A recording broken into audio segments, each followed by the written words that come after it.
about these stories that came out that you've got cancer and lung cancer, and then you were poisoned, and these matrix attacks. Yeah. So are you planting these stories? No. Are they making these things up? No. So the cancer thing is interesting because by Romanian law, every 30 days to extend the arrest, there has to be new information.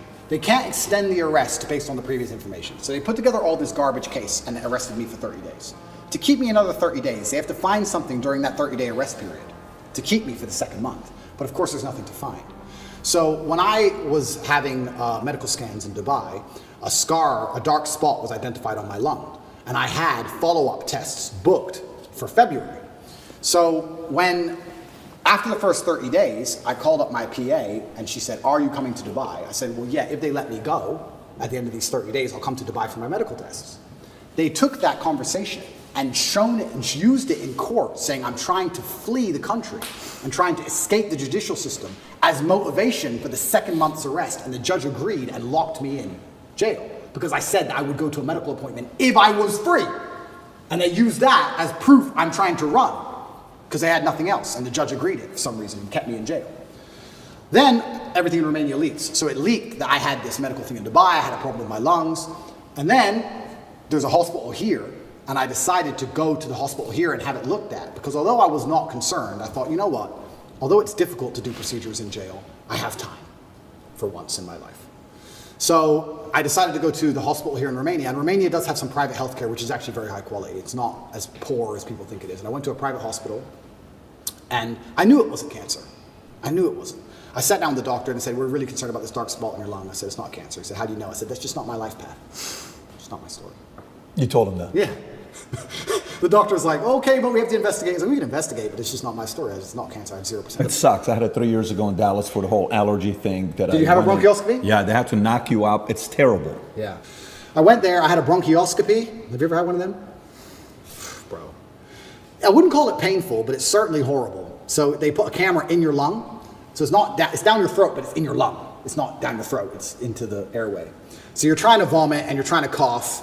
And you can barely do either, and they're moving this camera around inside. It's extremely unpleasant. Even the doctors all around me, it's kind of interesting because when something is in your mouth and you're choking, you want to grab it, right? So you're on a chair, and you're like tied to the chair, so you can't move your hands. So you're like tied to the chair, and you're like this, and they put this thing down your throat, this camera, and you're trying to vomit, and you're trying to cough, but they can't move the camera when you're coughing. So even the guard, the armed guard who took me, the police officer, the guy, he was in the corner of the room, and even he was, I could see on his face, he was like, "Fucking hell." And I don't even want to reenact it because it's probably so horrible to look at, but you're just like you're trying to vomit, you're trying to cough, you're like, your face is bright red, you can't breathe, and they're like, "Stop coughing, stop coughing, stop coughing," and you have to try and stop coughing for like 2 seconds so they can adjust the camera a bit.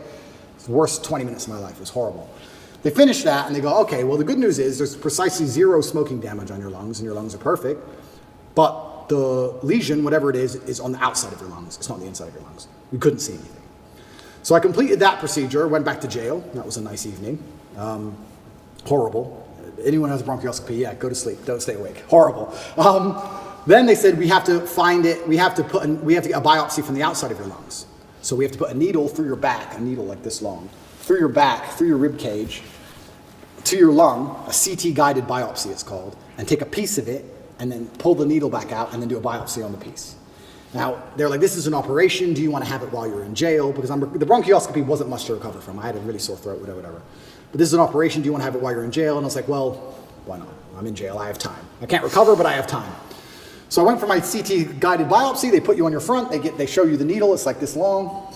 And then they stick it in you, and then they scan you with the biopsy, and they try and see where the mark is, and they adjust the needle, and they scan it. It's like 30 minutes of them shoving this needle in you, trying to get to the right point. And eventually they did the biopsy, and they said, "Yeah, it's benign. Some lesion I might have had from when I had pneumonia when I was a kid or something. It's benign." And as I told you, I knew that cancer wasn't my life path. I knew it wasn't, but obviously rumors spread like wildfire. Wildfire. Everybody in the States. Especially because I smoke all the time.